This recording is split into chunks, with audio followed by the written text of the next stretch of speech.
Hello and welcome to a Codex Den Battle Report. This is going to be a game between Brynn Holdstock and Jeremy Brunner. This is the Grotscon quarterfinals. And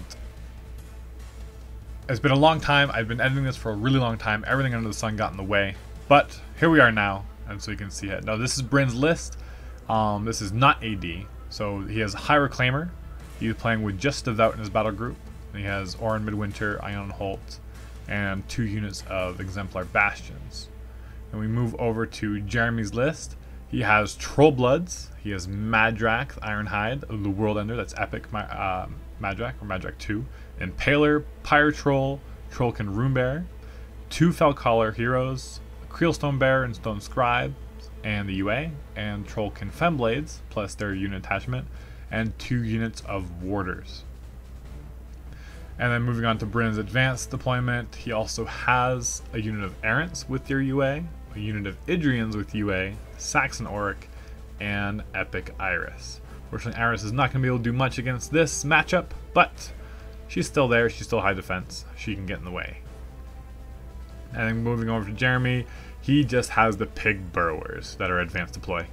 And so we're going to see what kind of mischief they can get into. Though I hate that unit so much, so annoying.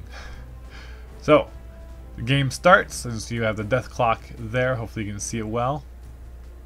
And it was going, and he chooses prey. Well, it's not technically prey, but it's prey from the, onto the Burrowers. So Menoth turn 1. Brynn just, turn 1's pretty simple. Iris runs up into the forest there. Measuring control range, making sure the errants aren't running too far up, because how High Reclaimer works, if no one's ever seen him before, is that he places out, he has a spell called Burning Ash, and he can place clouds everywhere, and they block line of sight and give -2 to melee attacks in it, and so he just kind of clouds his whole army and does the best he can.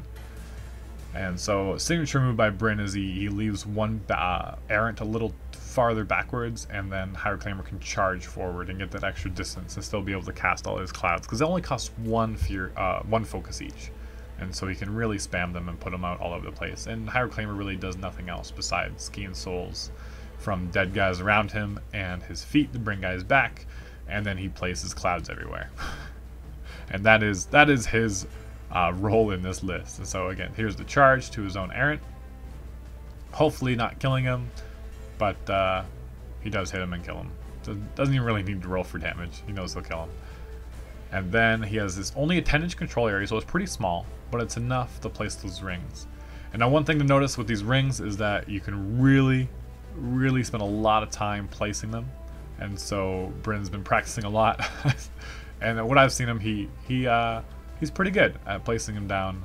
And you never really think of the clock too much right now. You don't want to rush. You want to make correct decisions that'll impact the game a lot in the further. But as the game goes on, you'll see rush more and more with those rings.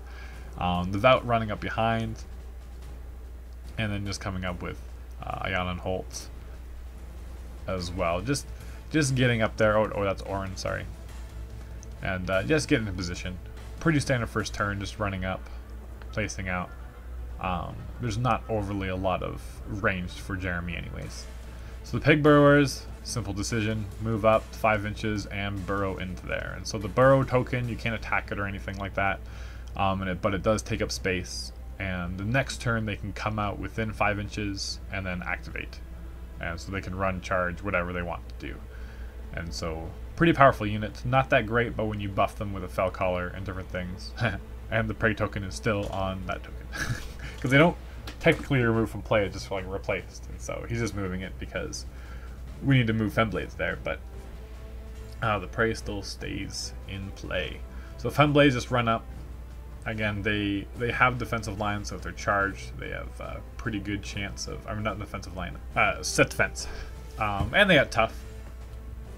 And so really they're just the chaff, meant to take all the charges, do some damage later on, and then the warders kind of move up and just hold on everything. They forgot to talk about what everything was, and they're just assuming that is a hill. Just on the hill, not the base at all though, just the actual raised part. Because a hill just grants elevation, so it's easier to remember that way. Warders run up behind, Fell Color, just move it to the side there. And everything's pretty funny. Madrak is also only Fury 5, so small control range of 10. And so these armies work very independently. Their battle groups aren't a huge part of their armies very much at all.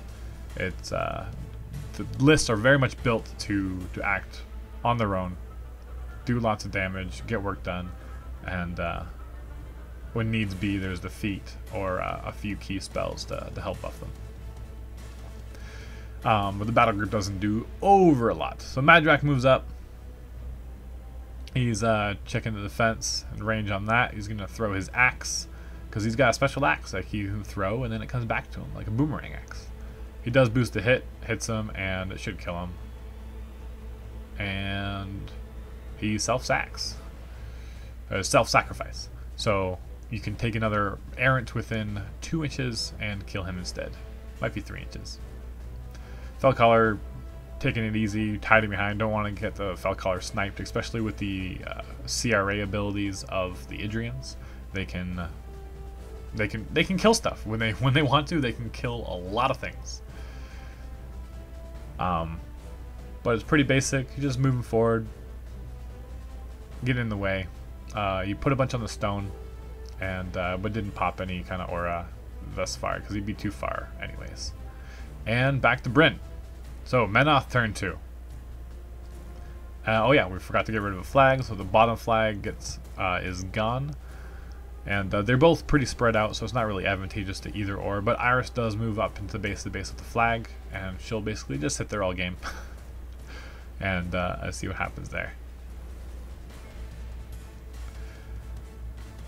Now Brynn does charge with the errants. They are still pretty good, no matter what. They are errants, and so counter jamming those Fen Blades, just doing again, it's better to charge than be charged, as always. And so rolling and hitting, he is killing. And the best part about errants, when they kill a model, they have they can shoot another model with their crossbows normally, and so no damage on the other, but could possibly. So as we're going here, just lots of attacks, and hopefully lots of Fen Blades. No real tough so far, which is lucky. Lucky for Brynn, not so lucky for Jeremy. Good old laser tool checking line of sight. And here we go.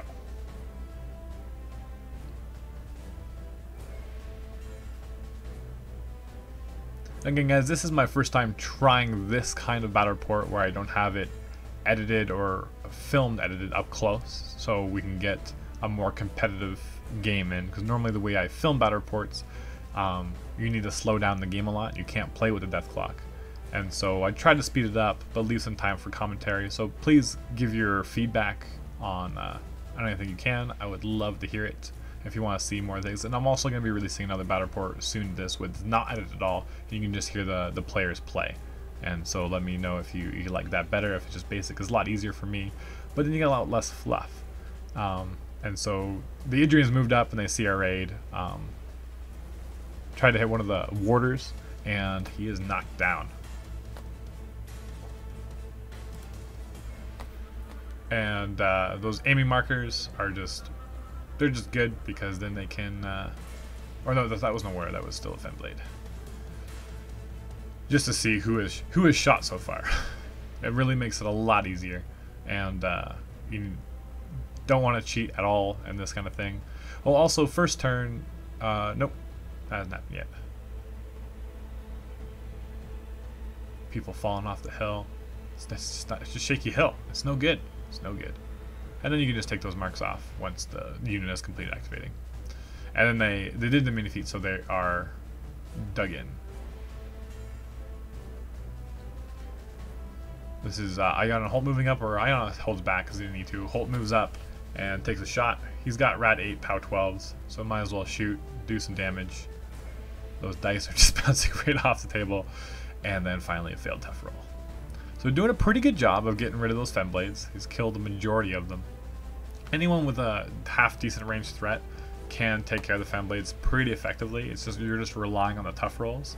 And so they are a bit expensive to just run forward and suicide like that. But again, a lot of lists don't have a lot of firepower, and so it can usually last a little longer. Now High Reclaimer's going up again, just with his 5 focus, placing those rings out, mainly blocking line of sight to him, because you always want to make sure he is safe. But also these rings, if someone charges in and they are inside the ring, it's -2 to hit for enemy models. It is effective +2 defense for anyone inside or around the rings. So it can be super effective, because errants are only defense 12. And Indrians aren't that better anyways. So first things first, Vengeance moves. And so they can move 3 inches and make an attack. So those Fen Blades making those attacks managed to kill one of the Idrians. And going for the other errant. And I do believe he kills him as well. Yes. Oh, he missed on the one, but he got in the other one. Then the Burrowers get to come out. So again, it's a little blurry here, but you can just measure 5 inches from that, and you place the Burrowers out there. And they can go anywhere they want, as long as they're information, of course. And these guys can get in and around everywhere. Sometimes it's a strategy to not burrow them the first turn, if you have other things in the way, and then burrow them the second turn, and then you can get behind their army on the third turn. But it's better to be safe than sorry. You want to burrow them the first turn. It just makes them a lot better. So he had that one burrow back, and so the Fell Call hero goes up and gives them +2 to their attack rolls this turn. So their bad mat is very much common. +2 is huge, and so all of a sudden they're actually pretty effective. So the Fen Blades actually activate this turn after their Vengeance moves. And they're going to mini feat, and so they cause terror. And the Idrians actually fail their terror check. And so the Idrians, of all those skirmishers on the bottom there, that unit is going to be useless for at least 1 turn. And so that's a huge win for Jeremy there. It's not something overly excited to be about. So the Burrowers then they can move up. That's the best part. They can move 5, and then they can activate as well. And so the burrowing makes they go a little slower, but then it's almost like they ran, because they get the free 5-inch move the next turn. And so attacking again, those +2 is great, and they also have little cannons on their hips as well, and so they can shoot as POW 14, which is quite good. And if they are in melee and they fail to attack with their first roll, they can use point blank and use it as a melee weapon as well. And so they actually have a very high damage potential output. And it's mostly with the Fell Caller to give them the +2 attacks. Otherwise, they're not hitting reliably enough, and they're just kind of in the way. And the little buggers have tough, and so even trying to kill them back, they're not overly hard to kill, but out of your control a lot of the time. They can just tough, and they don't have to do anything. And so as you can see, it's been very effective. Even with the -2 from the cloud, they're again, that errants are really easy to hit at defense 12, and so rolling well enough, he's been able to wipe out a lot of those errants. The one unit of warders then runs up towards north, contesting that flag, making sure just put your foothold in there, nothing else going on. He did charge the one errant, and that errant is gone. And as you can see, there's a lot of souls in High Reclaimer, because High Reclaimer gets souls when friendly models die in his control area, and all those souls turn into focus next turn. And so that could be a bajillion clouds or his other offensive spells. We'll have to wait and see what Brynn does. Madrak then walks over, dumps a bunch in the stone. He goes up on the hill. Barely on there with the dice there. Pretty precarious. And this is why you seal your models, because they're inevitably going to fall over and chip if you don't. But he's just standing there, and then the stone is going to do strength, because there's no real continuous effects at all in Brynn's list. And then warp or yell for armor, and they can run after that as well. So pop in the aura, and then the Rune Bearer, he's just kind of back there, not doing anything. He can do something next turn. We're just checking reach there, see who's engaged or not. And so the Pirate Troll is actually just going to rile and run. Move up there, be exactly 4 inches from the flag, so even if Brynn clears all the Burrowers, he will still have to kill a light war beast. And that's never super easy to do. The other color hero walks up and buffs the warders to give them +2 attack, and then they charge forward. And warders are they're just a solid unit, super tough, and it's just annoying to deal with. So on the Brynn's turn, see, trying to take. I mean, I did speed it up, but trying to take as many, least amount of time as possible. Look at all that focus. It's like it's bittersweet, right? It's sure you lost all those guys, but at least you got a lot more focus to do fun things with. So Ayana's gonna move up with Holt. She's gonna try to harm that unit and get it, and so it's +2 damage for everyone on there. We're checking everyone is in the stone though, so basically it negates the stone, which is always good. It's always good. And then Holt does some melee attacks, trying to do some damage here, and the Burrower toughs and then dies. And then he has 4 attacks, and so he takes out a few guys. Holt, sometimes he does nothing, even though he's really good stats. Sometimes he does great. And this is one of those times where he is doing just that. No tough again.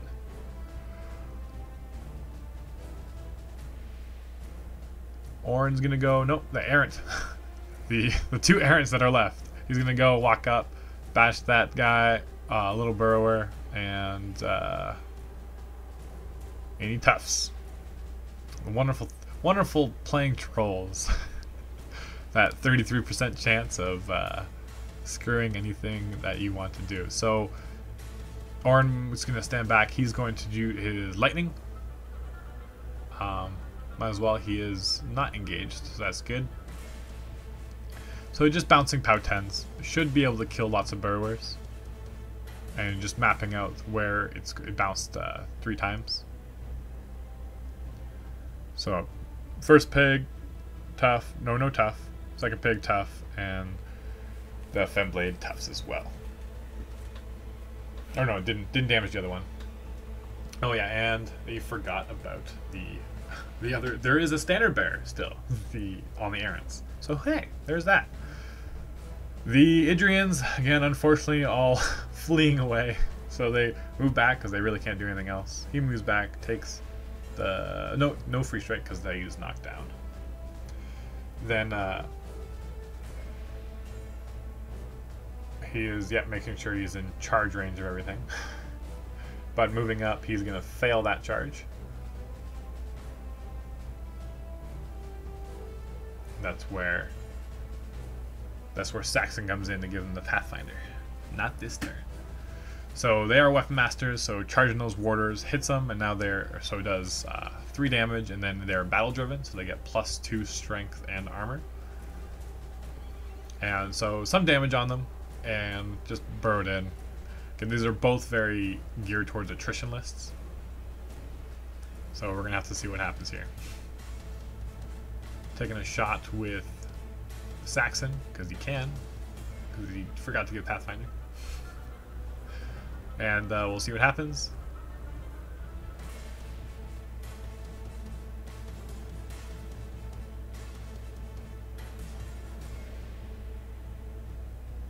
If you thought things were confusing when you play, try commenting afterwards. Or maybe that was Orin doing that. I don't know. They are dead. Clearing out the Burrowers. And they make their command. I do believe that's what that was. Hieroclaimer moves over to the left there, goes to the board, and he's got so much focus. And so he starts putting that Burning Ash again on them. So again, the objective is that if the warders get too close, if they move up too far, it keeps them back, because the -2 to hit is no good. Again, he can negate it with his Fell Collar, but might as well just use the Fell Collar to hit more reliably. Again, Burning Ash, very annoying spell. It's the one spell that makes this list actually viable, or this caster viable, but it's super powerful, and Brynn uses it to good effect. One thing to note with the rings, some rings are 3 inches across, some rings are 3 inches and a bit, and it's 3 inches on the inside. I do believe Brynn's rings are on the inside, so they should be always overlapping slightly if he wants to completely block line of sight. So it's easier to get the other rings, usually. But usually doesn't make a massive difference. And so these bastions charging on the bottom there, hitting those warders, doing some damage. And he does manage to kill one, but it toughs, so no good there. And does some damage on a couple. Oh, no, actually brings them down to 1 box each on 2 of them. But again, battle driven makes them a bit stronger, hit a little bit harder, and the stone can also give them that extra strength. So back over to Jeremy, and surprisingly, we've used a lot of their clocks. I mean, again, maybe not so surprisingly. He did kill the 1 Femblade, so they get their vengeance moves, moving up and hitting those bastions.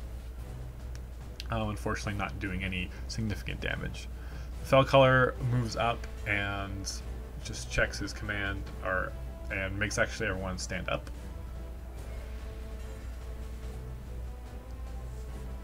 A reveille. Then Jeremy's thinking, what does he want to do? The Impaler is going to stand still and shoot. Nope. He's just gonna ride. He's gonna cast Snipe onto Madrak so he can shoot. He's a lot more reliable. So he boosts and shoots, and he does enough damage that he doesn't bother doing the Sanguine Bond and putting the damage onto the other guys. And so that allows them to charge. So again, he could have left that guy standing down, but that way you can attack a lot more. Man, order activations. Well played, Jeremy. And so hitting, again, these guys are weapon masters at Palpable Strength 13 now. They're normally 11s, but with battle driven, they are stronger.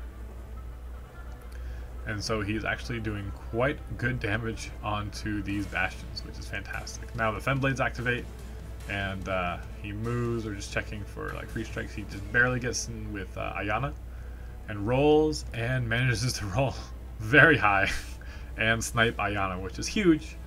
Holt should take a command check, but looks like we forgot. Maybe he'll remember later. So that's huge armor debuff, so that's fantastic for him to actually get rid of. It's really, really powerful. Burrowers go, they just mosey on up and just be more and more annoying. And why not attack the bastions? Might as well roll, and with good rolls he actually does a few damage. Jeremy's dice are, I don't know if I call them on fire, but they are definitely not hurting him. And as he kills more and more errants and damage on bastions with, again, more of his chaff units, while his warders are meant to kind of last and do the main damage. But again, everything in Warmachine is valuable. Everything can do a lot of damage, so you never really know.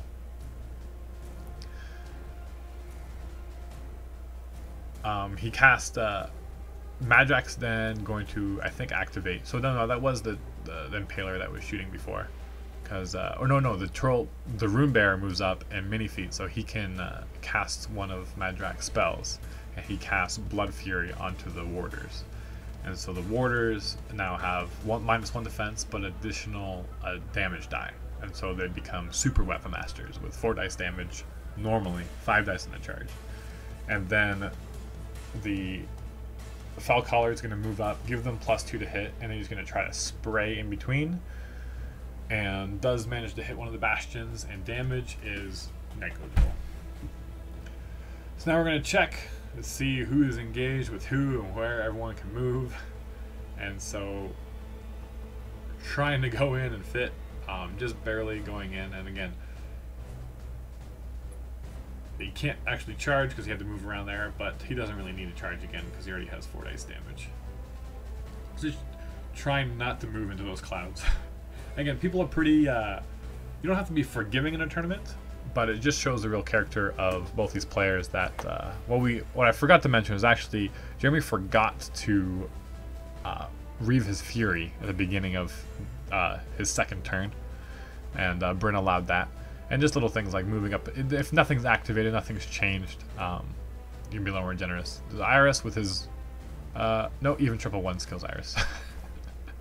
And so cleaning up really well on that side of the board. The Warriors are starting to look like they're going to claim that flag. He still has some bastions over there, but we're going to see how it goes. The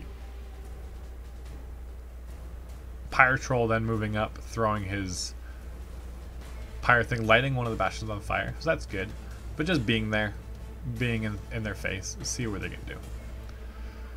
But Jeremy looks like he is finishing up his turn. He has a stone left. No, he already activated the stone. So, super speed. I told you Brynn's good at this. Again, jumbles the guys around a little bit. Just keep an eye on it. Make sure everything's there. The fire does not go out and does some more damage on that bastion. Just a couple damage. But he can Sanguine Bond and move it around a little bit. So Holt walks up. He hits one of those Fen Blades. Hits him pretty good. Knocks him down. And then with his shots, debating what he wants to do.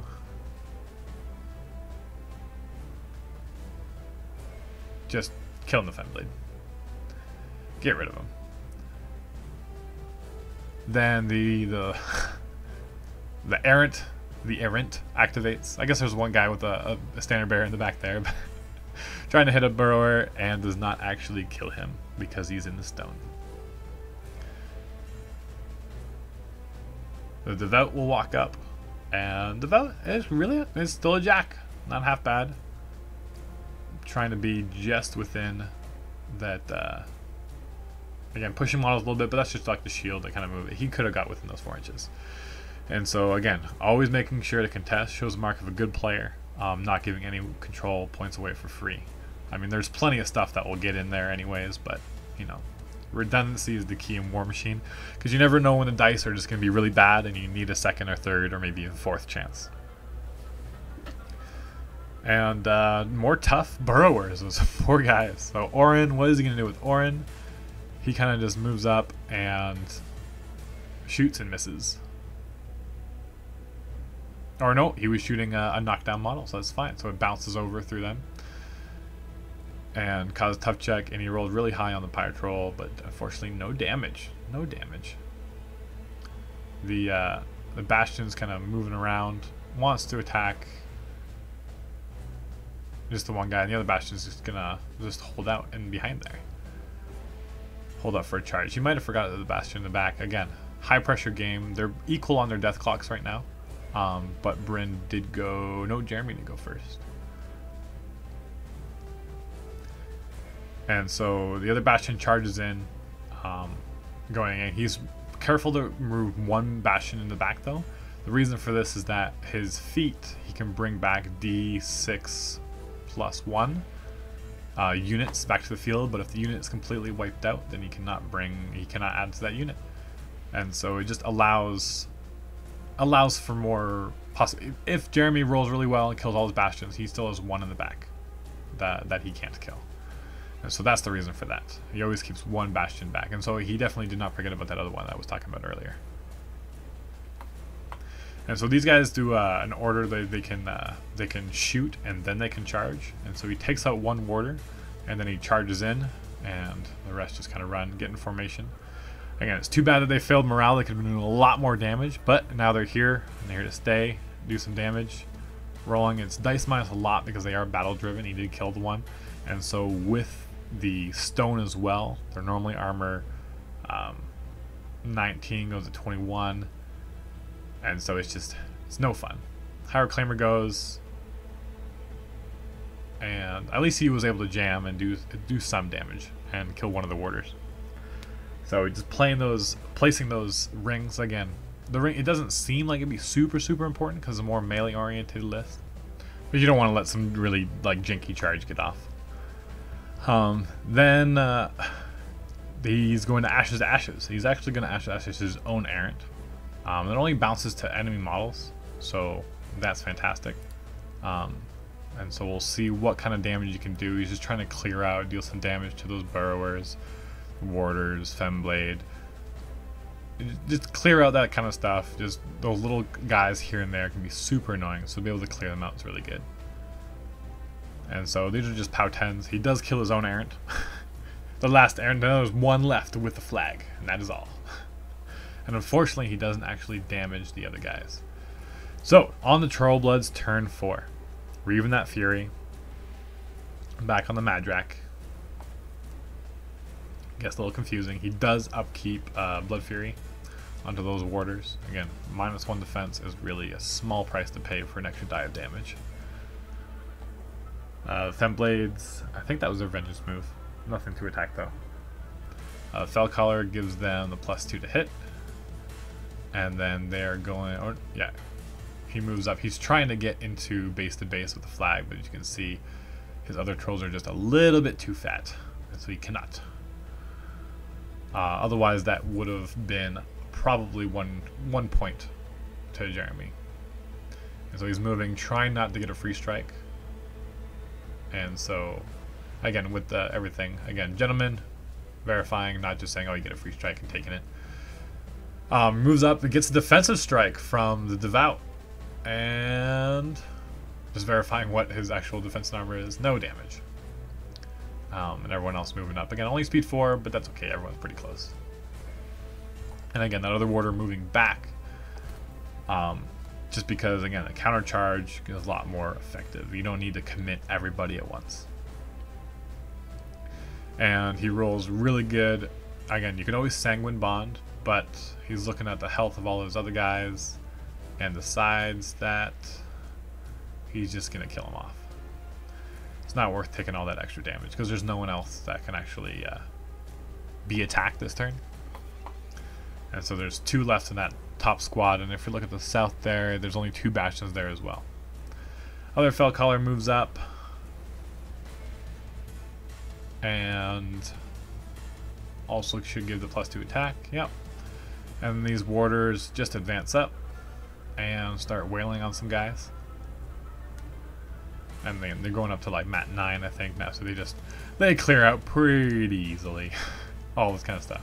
The Burrowers can go. The one Burrower left. It moves up, to try to get Holt, but misses, unfortunately. Well, the Holt is defense 15, so that's kind of the Runemare moves up and gives Harmonious Exaltation. So next spell or Animus, or he casts, or just spell, costs 1 less, and then he checks, make sure he's within 6 inches. Madrak activates and casts Flaming Fist, which is the Pyro Troll's Animus on himself, so that way he can have more fury to make more attacks. Gives +2 strength and fire on his weapons. The Impaler then walks up and is probably going to check a spear at somebody. After he is perfectly placed somewhere. And he's going to boost an attack. Shoots at... Does he hit somebody? Oh yeah, he misses. I think he was shooting a Holt. He misses and then kills his own Burrower. But he toughs, so that's fine. Flaming Fist walks up, wants to start wailing on a Devout. He already took his defensive strike, so that's fine. And so starts doing a little bit of damage, unfortunately not too much. And he does keep, only puts 2 Fury on him so that he can be able to still transfer in an emergency. The other Femblades move up, start attacking, and he actually rolls the 9 that he needed and gets rid of Holt. So super good rolls. That's great. And as you can see, Death Clock is winding down a little bit faster. People a little more urgent, you can tell in their playing. They're trying to play a little more efficiently. They kind of have the plan, see how it's kind of the board has progressed, and have a pretty clear idea of what they want to do. And just kill as much as they can without actually being over aggressive. So one errant walks up, contests that flag. Then the Idrians do their shoot and run charge. Again, so effective, assault and battery, being able to do that, and just trying to get everyone in as possible with doing some damage to the warders, but again battle driven.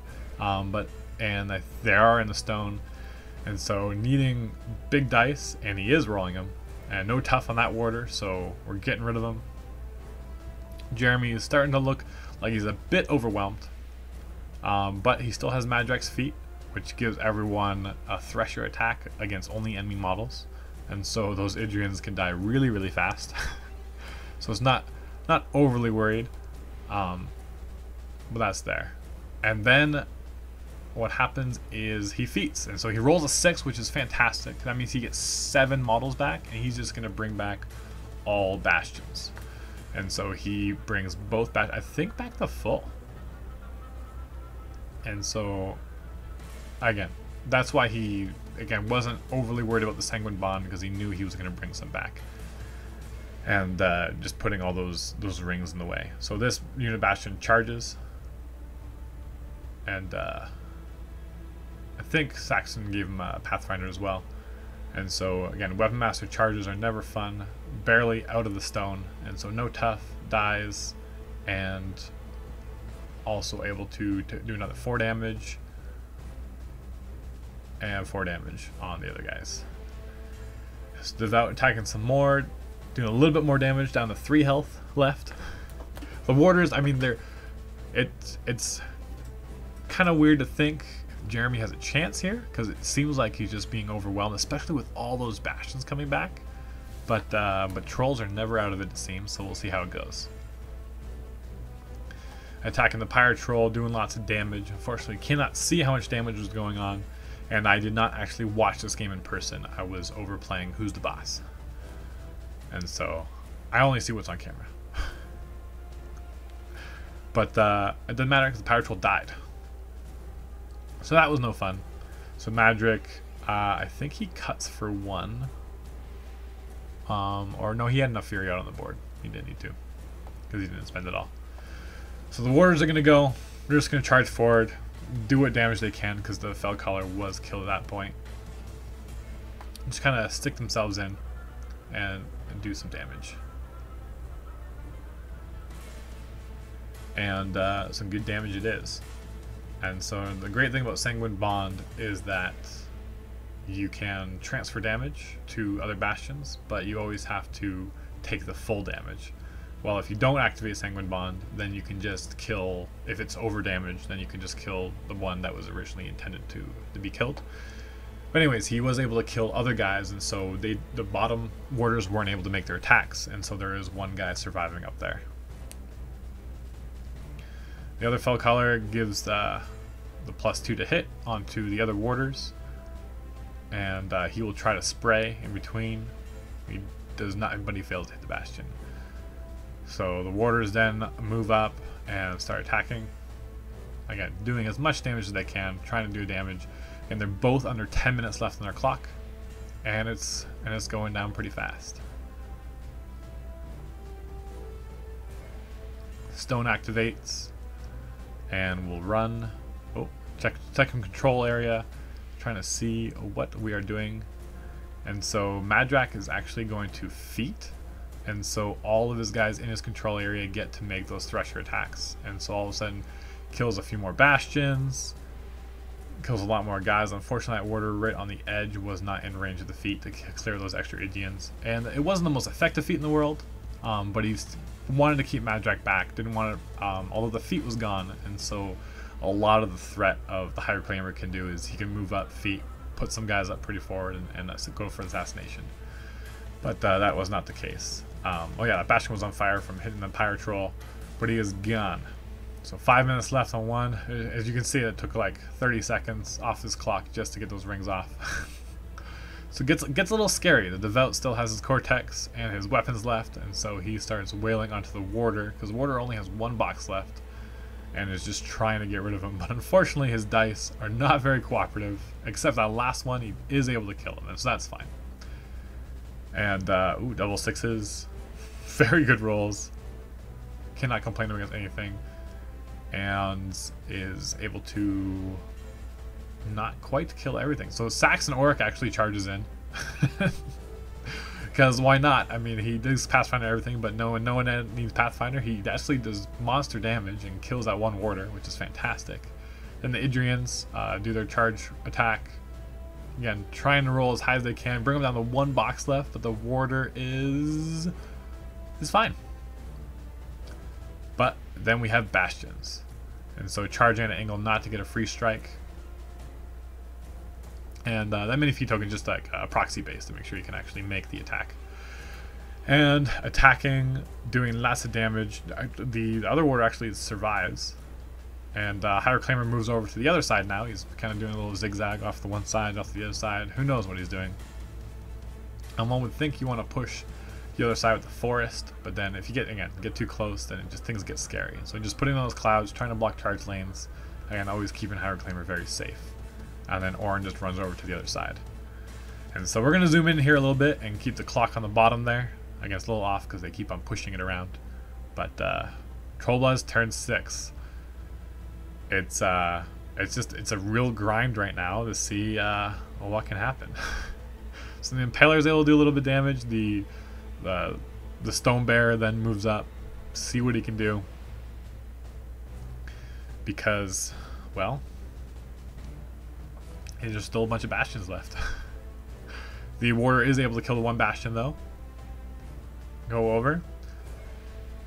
And the Stone Scribe is actually way back there. And so what they realize is that most everyone is out of formation. I'm not sure if they realize this turn or next turn. Right, at some point. Not too good.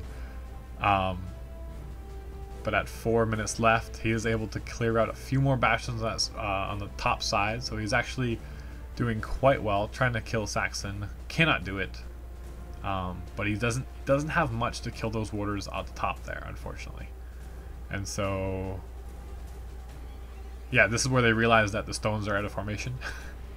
So he could still, because you can pop the stone aura then run, and so the aura is still going, but then you have to roll for command for each of them if they're not in, and then if they fail, they have to run back next time. So that was just unfortunate. Madrak finally decides to get off the hill, move forward, start threatening at least. Doesn't want to commit him yet, of course, but he can always run towards the top flag and start dominating for 2 points each once he starts clearing out those infantry. But the 3 to the Devout and then the Bastions, they're going to charge, trying to get rid of this Impaler so he can start getting some points.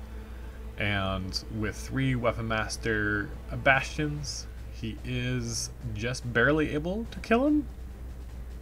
He should die. But no, apparently he survives. And so the Devout walks up and then starts hitting on the Impaler as well. Really needs to finish him off so he can... again, the Impaler is... Any War Beast alive is a big threat. It can do some damage. But unfortunately, he he's not able to kill him. His dice did not cooperate well enough. And so some really good rolls, though, were able to kill out that last warder.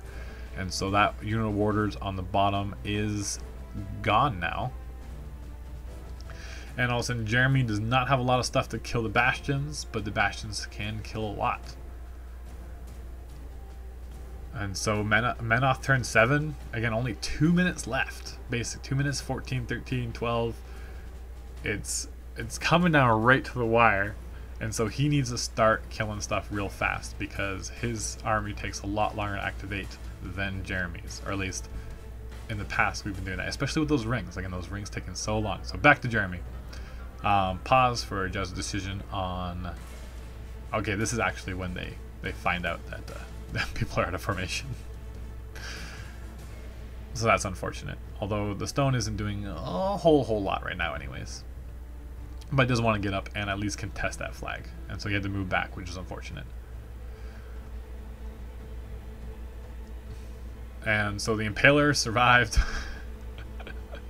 And so he was able to move up. And again, he's not basically a melee beast, but again, any war beast left alone, even with couple boxes left, can be healed, can be full efficiency, do lots of damage, and it's never fun. Never fun. And so he does try to kill some of these Bastions, boosting or buying attacks, but unfortunately the dice are not cooperating with him. And fills himself right up. The warders on the top here, try not to move that flag, are able to kill Saxon and also attack that last errant and also eliminate him. And so now they are starting to look like they can get that. So Menoth turn 8, get rid of those rings as fast as possible. 1 minute 50 seconds left. Brynn has to be very efficient here. 3 to the Devout. Then charging in the Prey changed to the unit of stones.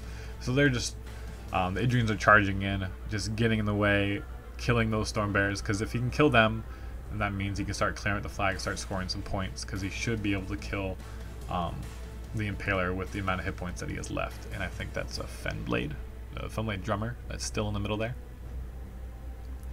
So he is able to kill those Stone Bears, so he just has to clear the flag. 1 minute 15 seconds left. Starts attacking the Impaler, hits him a few times, and the spear is able to kill him. And then the Bastion, yeah. At any rate, I don't know who's attacking anymore. It's too crazy. But at 52 seconds left, makes it tough, attacks him again, makes another tough. The Devout actually hasn't gone yet. So Devout moves up, hits him, auto tough. But he toughs. Hits him again, auto tough. Buys an attack, hits him again, another tough. Hits him again, buys attack, another tough. Last attack, no tough. Whoo! That was took so long. And so we're just have to see. So he has 20 seconds left, but he does score a point. And so it is 1-0. And Jeremy only has a minute left. But it looks like if Jeremy just kind of delays the game a little bit, makes it look like he's giving it a contest, moves guys up into the flag, then he should be able to be good. He does pop the aura and moves up. He's able to clear. Again, in general, Brynn is in a better position, but because of Death Clock, he is not in a better position. And so Madrak tries throwing his axe and killing some stuff. The warders move over, kill some stuff, and he's done. 20, 19, 18. He's trying to go as fast as possible, just clear the flag and end his turn. That's all he needs to do, is clear the flag and end his turn, get the point. But with 9 seconds left and a silly roll is not able to completely kill him, and he ends his turn with 5 seconds left. And I think he's based, yeah, he should have been base to base with that flag. And so he gets 2 points. Jeremy just moves, does nothing, ends his turn at 2 seconds left. He's just trying to clear the flag, but then that is good game. And so pretty crazy game, crazy long attrition war, but the Trollbloods are able to take it out.